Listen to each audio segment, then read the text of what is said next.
Kamu udah mulai kerasa belum bahwa dengan gaji kamu yang sekarang kayaknya kok makin susah ya beli barang?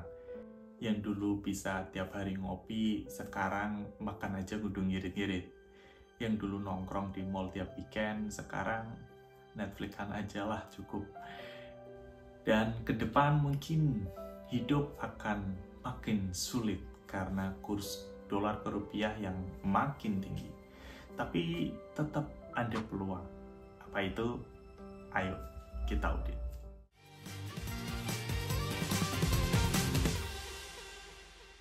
Halo, selamat datang di Sosmed Auditor. Kita akan mengaudit temuan-temuan yang hangat di media sosial. Dan layaknya auditor, kita akan berikan pendapat audit di akhir video. Tonton sampai habis. Ya, di video ini kita akan bahas yang pertama, kenapa dolar naik terus. Yang kedua, tabungan diam. Yang ketiga, siapa yang diam-diam untung. Dan yang terakhir, kita harus gimana? Temuan yang pertama, barang-barang harian naik tapi kamu nggak nyadar. Ya, harga barang naik tuh nggak selalu diumumin di headline.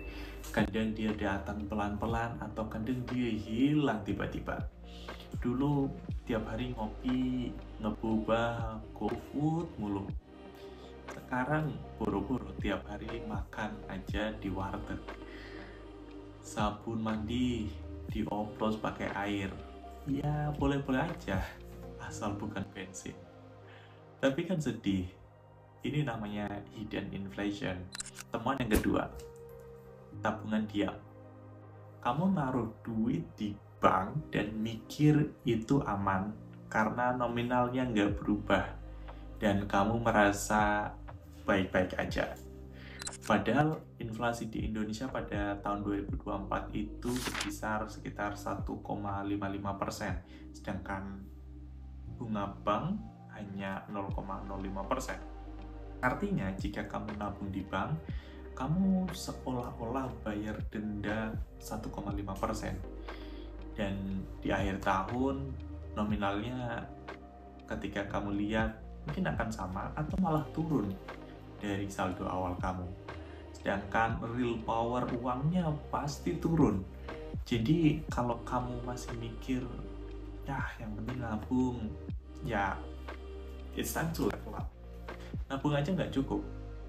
Kamu kerja, kamu harus cari cara juga biar uangmu kerja juga.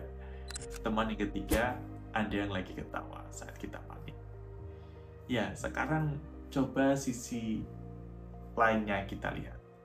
Ada orang-orang yang justru lagi senyum lebar. Siapa? Mereka yang dapat gaji dalam dolar. Misalnya freelancer di situs kerja online, content creator yang adsense-nya dari luar negeri, anak-anak muda yang kerja remote dari Canggu, dari Bali, pelaku-pelaku ekspor yang makin tinggi dolar, makin besar untungnya. Mereka nggak takut dolar naik. Mereka justru berharap dolar terus-terusan naik. Nah, kalau kamu belum bisa ekspor produk, ya ekspor skill kamu. Kamu jago apa? Desain, juga nulis, jago voice over, bikin digital produk. Coba tulis di bawah, kita bisa diskusiin bareng-bareng. Temuan yang keempat, lalu kita harus ngapain? Banyak orang yang sekarang masih mikir gimana ya caranya lebih hemat dengan kondisi seperti ini. Kayak hemat itu satu-satunya jalan hidup. Kayaknya kalau kita hemat, nggak jajan kopi 3 bulan, emang tiba-tiba bisa buat beli rumah, beli mobil, beli kendaraan. Ya jawabannya nggak mungkin. Hemat itu penting, tapi hemat itu ada batasnya. Sedangkan penghasilan nggak ada.